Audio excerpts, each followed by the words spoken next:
Welcome to the third episode of Quick Histories. Today we are talking about that old jolly fat man that we let into our houses every year, Santa Claus, also known as Saint Nick, Kris Kringle, Father Christmas, and the list goes on. Santa's origins date back hundreds of years ago to a monk named Saint Nicholas. It is said he gave away all the wealth he inherited and traveled all around the world to help the sick and the poor. Saint Nicholas was well respected and was just an overall great dude. As the years went on, Saint Nicholas's popularity spread and became known as the protector of the children and the sailors. He made his first appearance in America in December of 1773 in a New York newspaper article about Dutch families that gathered to celebrate his death. In the article, he was called Sinterklaas. Sinterklaas is a shortened version of Sint Nicolaas, which is just Dutch for Saint Nicholas. In 1809, Washington Irving helped popularize Sinterklaas when he referred to him as the patron saint of New York in his book The History of New York. In 1822, Clement Clarke Moore wrote a Christmas poem for his three daughters, titled A Visit from St. Nicholas, more commonly known as 'Twas the Night Before Christmas.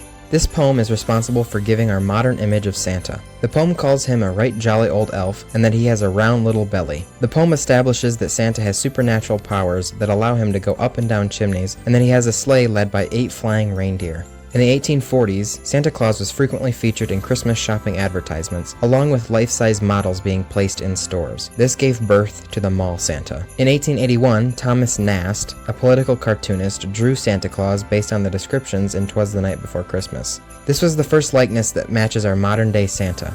Roughly 10 years later, the Salvation Army began dressing up unemployed men as Santa Claus and sent them to the streets of New York to ring a bell for donations, something that is still done today. Fast forward into the early 1900s, Santa is an icon. More and more traditions are being created. For example, leaving cookies and milk out for him. This was created in the 1930s amidst the Great Depression.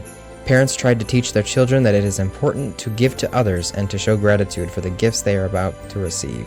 Another component to the legend of Santa is his naughty and nice lists, which was popularized by the song Santa Claus is Coming to Town. Another large boost in popularity for Santa would come from Coca-Cola when they began using him in the 1930s to prove Coke wasn't just a hot weather drink. Despite popular belief, Coca-Cola did not change Santa's colors to red and white to fit their brand. Conveniently, he was already red and white. Even though Coke didn't design him, they did cement him into the minds of millions all around the world with their global outreach. The Macy's Thanksgiving Day Parade would also contribute to boosting Santa's image, featuring him nearly every year for all of America to see. The 1947 film, A Miracle on 34th Street, would become one of the first popular Christmas movies. This boosted Santa's popularity even further. Santa is so popular now that it is hard to do anything in the months of November or December and not see him. Whether on TV, on advertisements, or in person, he is everywhere. So be good this Christmas season, because on the night of December 24th, he will be going house to house, eating cookie after cookie, and you'll want him to come down your chimney and leave you a gift or two.